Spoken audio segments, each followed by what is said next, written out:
ہم دیکھتے ہیں کہ نماز نہیں پڑھے لوگ اور اللہ کے احکامات پہ نہیں چل رہے، اخلاق گندے ہیں، اخلاق برے ہیں، جھوٹ بولتے ہیں، چوری کرتے ہیں، ظلم کرتے ہیں، بد اخلاقی کرتے ہیں، مار دھاڑ کرتے ہیں، قتل و غارت کرتے ہیں، فساد کرتے ہیں۔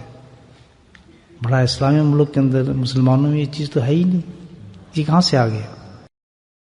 ہمارے اخلاق نہیں ہو رہے صحیح، جھوٹ، فساد، جنگ، یہ وہ سارے معاملات ہو رہے ہیں، اس کی وجہ یہی ہے۔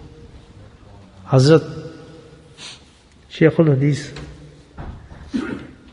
لکھا ہے اپنی کتاب میں کہ بھئی آج جو زمانے میں فساد کا وجہ جو ہے کہ ہم نے اللہ کے ذکر کو چھوڑ دیا ہے، یہ لکھا ہے کتاب میں کہ آج جو فساد ہیں زمانے کے اندر، مسلمانوں کے اندر اخلاق ختم ہو گئے ہیں، معاملات ختم ہو گئے ہیں، زندگی کا شعور ختم ہو گیا ہے۔ جس قوم کو اللہ نے مثال بنا کر بھیجا تھا اور لوگوں کو، قوموں کے لیے، ان سے بدتر ہو چکی ہے۔ تو فرمایا اس کی وجہ یہ ہے کہ ہم نے اللہ کے ذکر کو چھوڑ دیا، ہم نے اللہ کے ذکر کو چھوڑ دیا۔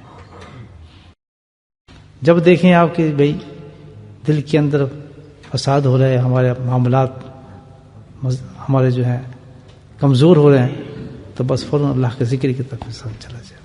جیسے دل بنتا جائے گا انشاءاللہ انسان بہتر ہونا شروع ہو جائے گا، ترقی کرنا شروع کر دے گا۔ کون سی ترقی؟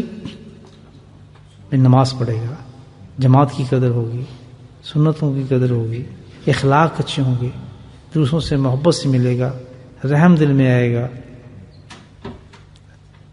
قربانی کا جذبہ پیدا ہوگا، دوسروں کی عزت ہوگی،